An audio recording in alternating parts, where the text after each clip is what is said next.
Connor Bedard is heading to the Chicago Blackhawks as a result of the draft lottery on Monday, and that seemed to piss off the entire hockey world.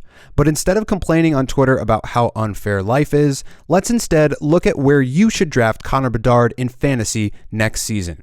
So we'll look at a couple of comparable generational players, some of his draft peers, and then we'll try to pinpoint the strategy heading into next year's draft. But before we get into Bedard, let's first review why I don't particularly like to draft rookies. So this is from an analysis I did leading up to last year's fantasy draft season. I looked at the 21-22 rookies, their ADP or pre-rank if they didn't have a draft position, and where they ended up at the end of the season. Only 3 guys finished in the top 100, and of these 3, only one of them was drafted, and that's Jake Ottinger, who was one of 4 goalies that Dallas happened to use that season, so he likely hit the waiver wire anyways. What that means is every one of these guys was available for free on the waiver wire at some point during this particular season. The only guys who might not have would have been Cole Caulfield, who decreased 184 spots from where he was drafted, and Jamie Drysdale, who decreased 53 spots. So not crazy for Drysdale. Caulfield was a bit of a letdown that particular year, and neither of these guys would have been in the 12-team relevance for fantasy. Usually the top 250 is what you're looking for in terms of players and their rankings. So in addition to all of that, the only player from the 21 draft who actually appeared on this list at all and played was Cole Sillinger. Now, obviously, the 23 draft is a lot stronger than the 21 draft. So let's take a look at some of the guys that will be available at the top end of the draft and who might be able to play this season. Now, these are the top ranked players not named Bedard. Obviously, Matvei Michkov has signed in the KHL until 2026, so he's not going to be a factor in the NHL next year. And you can obviously see Leo Carlsson playing in the Swedish League, 25 points in 44 games. His NHL equivalent, according to Dobber Hockey, is 28 points, which is a little bit low. That would probably, I would imagine he would outpace that depending on where he goes and who he's playing with. Then you have Will Smith. There is no NHL equivalent for him because he's played for the National Team Development Program. But if you look at Jack Hughes, 112 points in 50 games. Will Smith, 127 points in 60 games with a little bit more goals. 51 goals in 60 games is really impressive as well. If you look at Hughes' rookie season, however, 21 points in 61 games. Not exactly fantasy relevant, though it did work out longer term for Jack Hughes. Now, the most intriguing of these players is Adam Fantilli. Just won the Hobey Baker Award in NCAA, 65 points in 36 games, including 30 goals. His NHL equivalent is 49 points as it stands right now. But there is a direct comparable. In the 2015 draft, Connor McDavid was the consensus generational talent and number 1 pick. But Eichel was lighting up the NCAA and won the Hobey Baker. Sound familiar? Then when you look at their production, Fantilli almost mirrored Eichel's production in college, edging him out by 1 point. Then you can see right here, if he tracks where Eichel tracked at the exact same point in his career, you're looking at 55 to 60 points from Fantilli next year, especially since he'll have a little bit more to work with in Anaheim if that's where he goes. Now, in addition to that, the World Championships are about to begin, and we're going to get to see guys like Fantilli and Leo Carlsson face elite competition and compete for the gold. And speaking of elite competition and the World Championships, World Hockey Manager has become the first ever sponsor of the Data Draft channel, and this game is exactly what you're looking for now that the fantasy season has ended. You start by building a team, adjusting your lines, training your players, scouting for new signings, then you can move on to building your arena and facilities and face off against other real people's teams worldwide in daily ranked games and tournaments. I just had a game today. I won 5-1. I re-signed my top players, adjusted my forecheck, and even the ice time for my top lines. It's incredibly in-depth and allows you to run your team like a real GM. Now, the WHM is running their own World Cup during the real World Cup. There are 13 countries represented, as well as 3 additional countries from the rest of the world. And the number 1 team from each of the countries qualifies for the World Hockey Manager World Cup. Now, during this period, players will be able to acquire older World Cup heroes and NHL pros. And in addition to that, there are various missions you can do to level your team up. Starting May 12th, which is today, you'll be able to play through the brand new Legendary Player mission, which will allow you to claim your own Art Ross card. So World Hockey Manager is free to download on iOS and Android. There's a code in the description below that gives you 100 free coins worth about $7.99 that you can use to speed up your team building. Now, World Hockey Manager is the first ever sponsor of Data Draft, and I'm extremely grateful to be working with them, and every download helps the channel. So use the link in the description below and start building your team today. Now, one player who's not going to be at the World Championships is Connor Bedard. And when it comes to generational talents, here are the comparables. Obviously, you know these two players very well. Crosby, in his draft year, 168 points in 62 games. His NHL equivalent, 63 points. He significantly outpaced that at 102, 1.26 points per game, which is incredible for a rookie. And he didn't even win the Calder. That was the year Ovechkin won because he hit 50 goals. Now, I couldn't find a lot of information on where Crosby was drafted in fantasy. I found one article from CBS that had him going in their particular office draft at 71st overall in the 6th round. Now, we'll get to Connor McDavid in just a second. If you look at Bedard, 143 points in 57 games in the WHL, 62 points NHL equivalent according to Dobber Hockey. Then you look at Connor McDavid, 120 points in 47 games, 68 points NHLe. His actual points were lower because he missed some time, 48 points in 45 games, 1.06 point per game, would have tracked at about 86 points if he played a full season.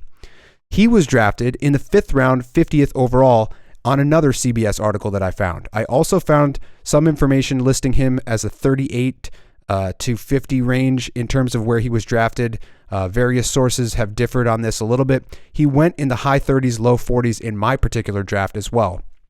So you're looking at that 40 to 50 range as to where Connor McDavid was drafted, and you're looking a little bit further than that in terms of Sidney Crosby, but that was a significant amount of time ago, and now the thought process and the mentality might have changed, and Bedard is probably going to go a little bit earlier than either of these two players and where they went over their rookie seasons. But the main issue with Bedard equaling either of these superstar rookie seasons is the teams they were drafted to. And this does play a factor in fantasy. If you look at who Crosby had to work with, Sergei Gonchar, Mark Recchi, John LeClaire, Ryan Malone was actually a good power forward at the time. Ziggy Palffy played half the season and was a point-per-game player. Colby Armstrong, almost a point-per-game player. Ryan Whitney, another spit and chicklets guy, 38 points in 68 games, feeding Crosby all the time. And oh yeah, Mario Lemieux, 26 games, 22 points in 26 games, and he kind of helped Crosby enter into the league and get acclimated. Crosby obviously lived with Mario Lemieux, so that helped his development as well. If you look at McDavid, it's a lot less veteran players, but a lot of talent to work with. 3 former first overall picks, Taylor Hall, Ryan Nugent-Hopkins, Nail Yakupov, all first overall picks, in addition to Connor McDavid being a first overall pick. You also had Draisaitl, who was 3rd overall, and Pouliot, who was 5th overall in 2005. And then, Jordan Eberle, first round pick, 22nd in 2008. So he did have a lot of talent to work with, if not veteran presence to help him into the league. But let's compare that to what Bedard will be working with. Yikes. Doesn't look too good. Tyler Johnson's a decent player. He was the 2nd ranked player on the team behind Seth Jones in terms of the Data Draft fantasy rankings. Jason Dickinson had his moments. Athanasiou had his moments. But a lot of non-NHL players on this lineup right now, they really did tear it down to the studs to try to get Connor Bedard. Now, there are some prospects, guys like Korchinski, Del Mastro, Nolan Allen, Lucas Reichel, Frank Nazar, etc. But many of these guys won't be on the roster next year to play with Bedard.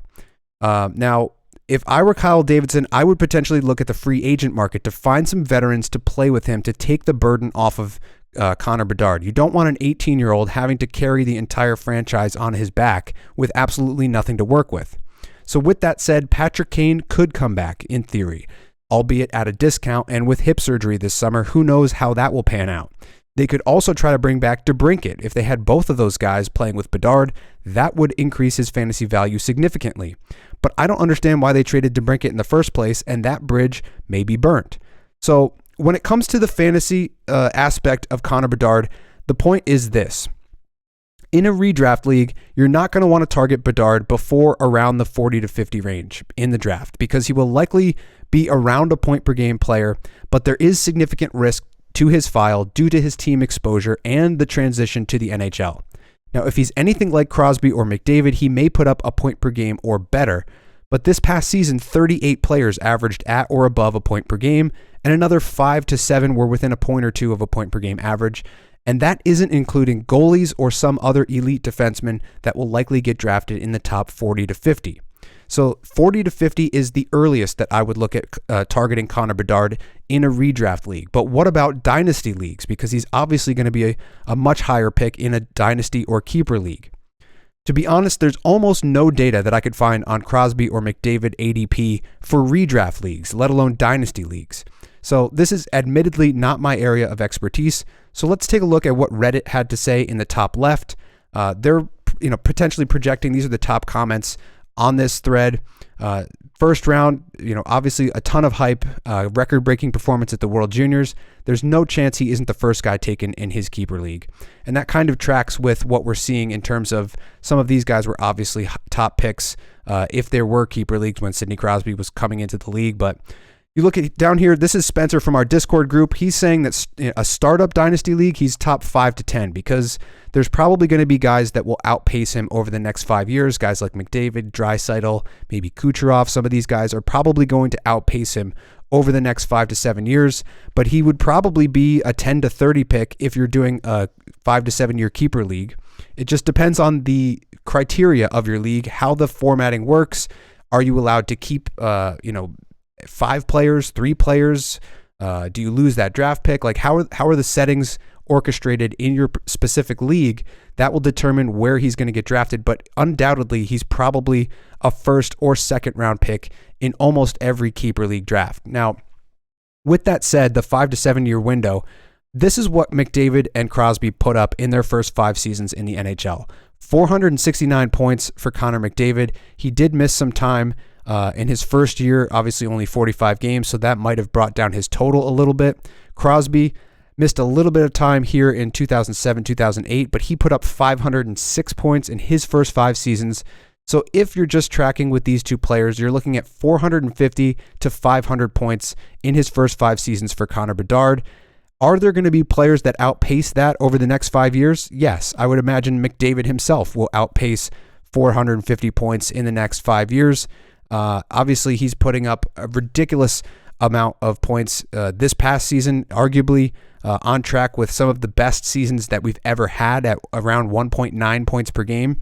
So there will probably be 1 to 5, maybe even 6 or 7 players that have the potential to outpace that 450 to 500 points in the next 5 years. But other than that, you're looking at Connor Bedard as one of the best players in fantasy going forward for the next 5 to 7 years, and he should be drafted accordingly.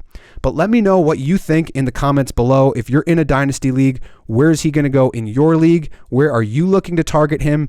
I like to hear all your comments because, again, dynasty and keeper leagues are something that I haven't delved too far into. So that will be on the agenda for this upcoming season. Also on the agenda for this season, we've got a number of things in the works. I will make a little bit more clear over the summer what those things are and how they're going to affect you, but we've got a lot planned for Data Draft heading into next year's fantasy draft. But if you watched to the end of this video, I want to thank you for doing so. Remember to leave a like, a comment, subscribe if you're not subscribed, and as always, I will see you in the next one.